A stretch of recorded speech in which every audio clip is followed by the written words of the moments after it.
Alam nyo ba na sa lugar ng barangay Gen Capitan ay mayroon daw natutulog na dambuhalang ahas? Amo na siya oh? Oh, yan na ba yun mga tol oh? Napakarami ng kwento ng ahas na to kung bakit nga ba naging bato siya at ano nga ba ang rason kung bakit parang bababa siya ng bundok. Yan ang mga katanungan na ating alamin sa part 2 ng Gen Capitan episode natin. Kaya mas maganda na panoorin nyo muna ang part 1 para malaman nyo kung paano tayo napadpad sa bundok na to.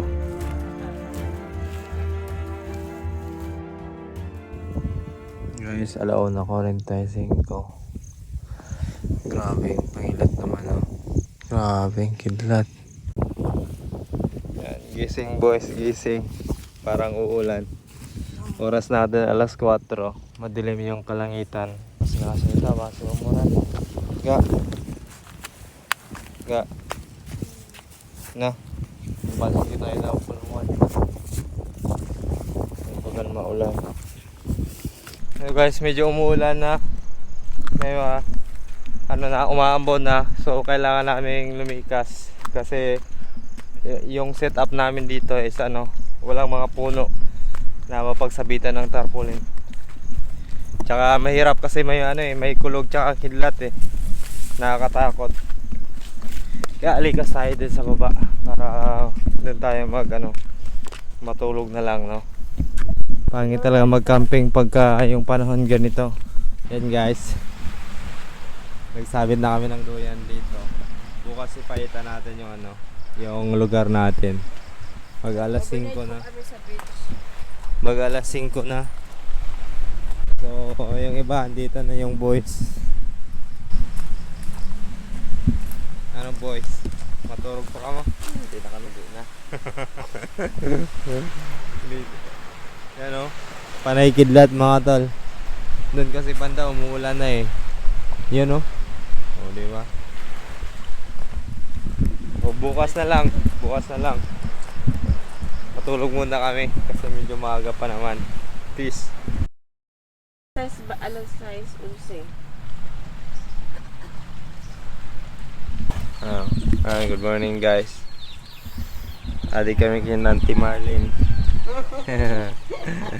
May lang kay may nadayunan kami. May nagapalawod nga niyo. Napalawod si Kuya.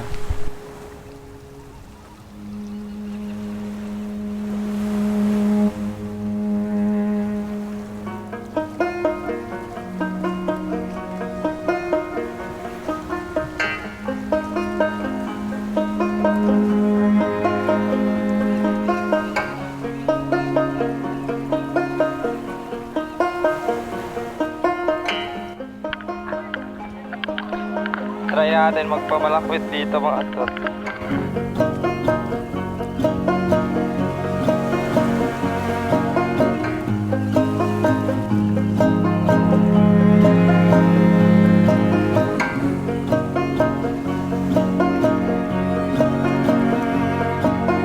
Magpamalakwit dito baka may isda.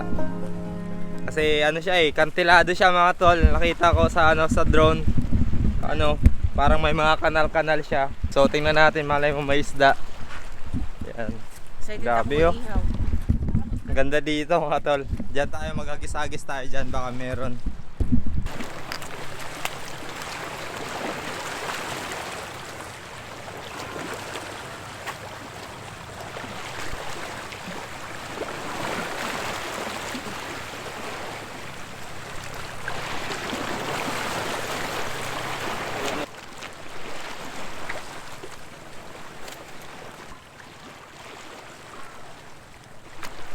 Lipat tayo ng spot mga tol, may mga isda daw doon. Tapos palit muna tayo ng pamain. Yan. Kasi ito yung pamain natin.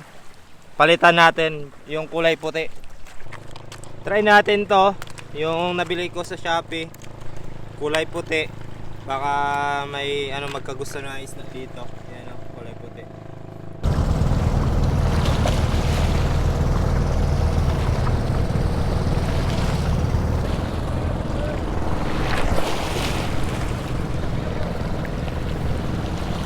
Walang umano mga tol, walang kumakagat. Saan na kayo ng mga isda kamo? Pagka wala pa, puntahan na natin yung ano, yung ahas doon. Yan guys, so pupunta na tayo doon sa ano, sa gagawis parang kanal oh. Doon sa may ahas, yun oh. Kay gagi. Wala may mga isda. Bagan kanal ano? Gusto ko may isda. Dako. Hi man. Ada ho. Hi. Gara langoy pa ubos. May mga isda ira magbalakwit ka. Sige. Yay! Kilik ko.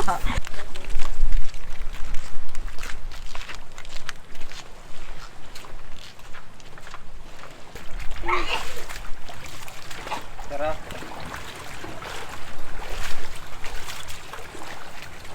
May mga ito mga tol oh. Ito. Yun oh. Lupit. Yan mga tol, may hindi magkita zero. Yan, may kuha tayo mga tol. Talit kaso. May kuha tayo na isa. So pakawala natin to kasi maliit lang. Maliit siya so hindi pa pwede to. Atin mga tol ah, kasi lalaki pa to eh. Yan oh. Yeah. Tara na.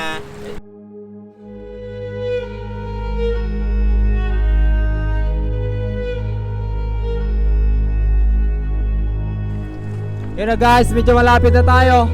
Grabe, apakatas ng bundok oh. Yun oh. Dito lang kami sa gilid dumadaan kanina pa.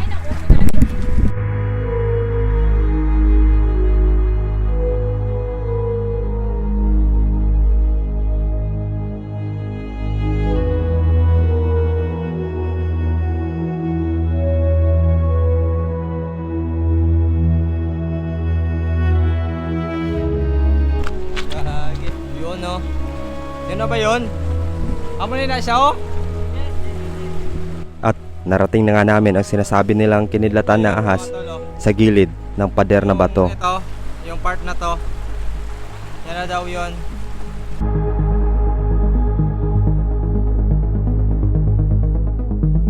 Sinasabi nila na bababa daw sana ang ahas na to dahil makipag-away daw siya sa Diyos ng karagatan na si Poseidon.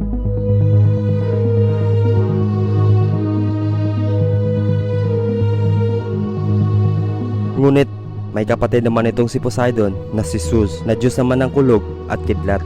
Kaya kinidlatan niya ang dambuhalang ahas para hindi na ito makababa pa sa dagat. Yan ang kwento ng ahas na bato ayon sa mga nakakatanda.